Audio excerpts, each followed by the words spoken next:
Hey guys, welcome back to Teal House Farm. It's another canning pantry cooking video.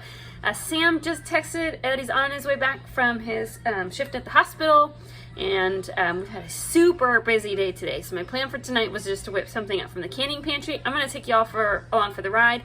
I'm going to do like a poor man's beef and gravy with some vegetables over mashed potatoes and just a salad on the side. It should be really fast, really easy, but it's going to have lots of veg in it and lots of hearty flavor and belly filling flavor, because I know after 12 hours in the hospital, which where he may or may not have gotten lunch, that Sam's going to be really hungry. So we're going to make sure we're ready to fill some bellies.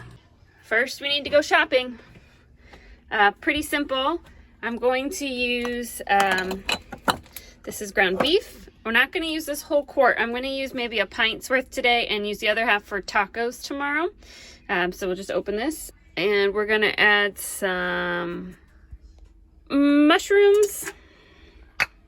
I don't have any home canned ones because I don't grow peas.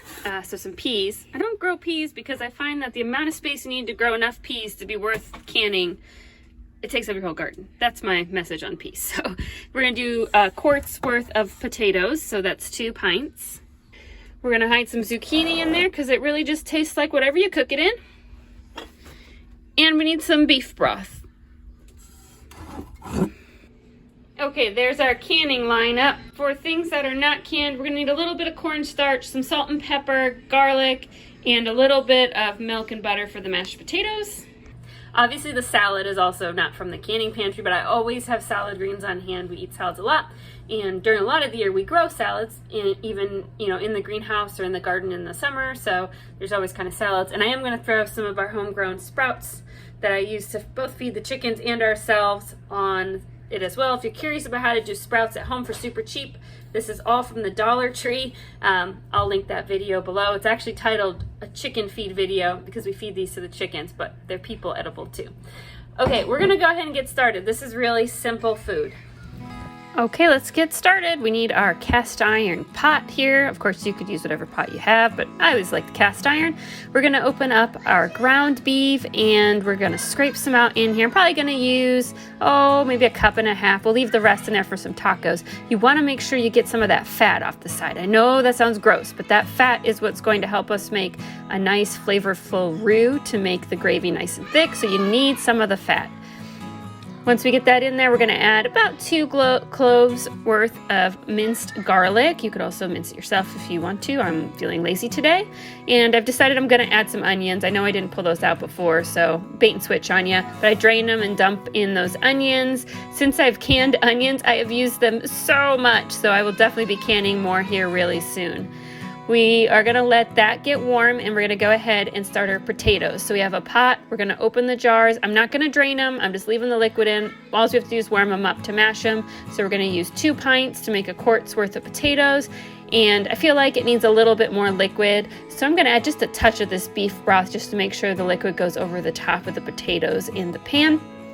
I'm reserving at least 3 cups of that broth though for our stew.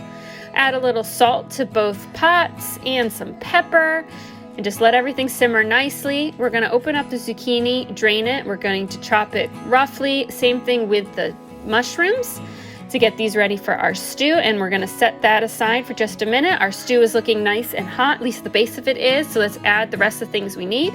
I make a cornstarch and water mix so that our gravy can get thick. I mix that in nicely, then add the rest of the broth, so about 3 cups worth of broth. Add it slowly so your cornstarch doesn't get chunky. Mix it in there real good. And once that's in, we add our chopped up vegetables. You could add carrots, you could add green beans, like whatever you have on hand. And I'm also going to open up that can of peas, drain it, and dump it in.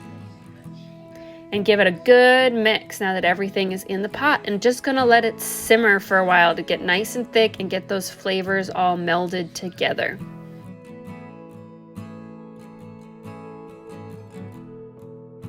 Next up, we need to drain those potatoes, and then we're going to add some butter and milk, just like you would do if you're making potatoes from scratch. And then we're going to mash them with the masher. Let's go ahead and serve it up. So we have our salad, which just was tossed in some dressing. We're going to add some of those sprouts on top, super simple. And now we need a piece of poor man's bread. You all know what I mean, just some sandwich bread with butter. Sometimes I make fresh bread, not today. We're in a hurry today. And we're going to put the potatoes and our stew in and top it off with a little cheese, because cheese will hide all sorts of veggies from the kids. That's it, pretty simple. Full bellies, easy meal. How was the hospital?